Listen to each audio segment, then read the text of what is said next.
Grabe, nakakamiss. Ito ang nasabi ko ng isang hapong napadpad kami sa pier o mas kilala na ngayong Pudaran Port. Hi, it's me again, Lian, and I am a Bicoliana. Tara, samahan niyo akong magmerienda. Nagawi nga kami dito sa may Pudaran Port. Isang hapong naghahanap kami ng merienda. Grabe, nakakamiss talaga. Nagsisibalikan lahat ng high school memories ko. Baka may naaalala yarn. For sure, may mga makaka-relate sa akin, lalo yung mga schoolmates ko ng high school. Tambahin kasi namin tong pier before. Dito din madalas mag-date ng mga jowa. Uy, sana all. Though ibang-iba na siya ngayon. Ako lang ba? Pero parang umiksi yung dating pair. Or baka lumaki lang ako. Kung dati mga maliliit na bangka lang dumadaong dito, pero ngayon tingnan nyo naman.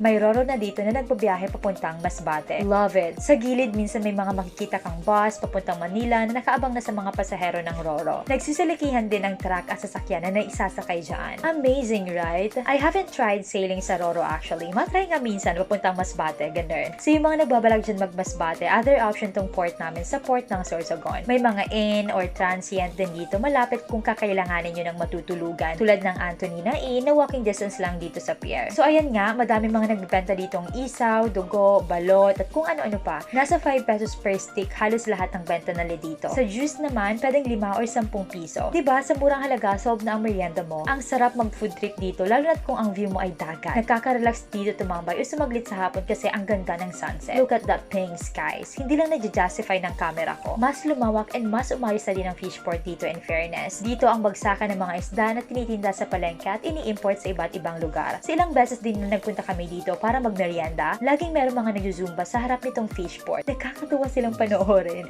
Mapapangiti ka talaga habang nanonood. Halatang enjoy na enjoy din sila sa ginagawa nila. Go lang mommies for healthy and beautiful you. Ha, naisingit pa nga. Anyway, that's it. Bye!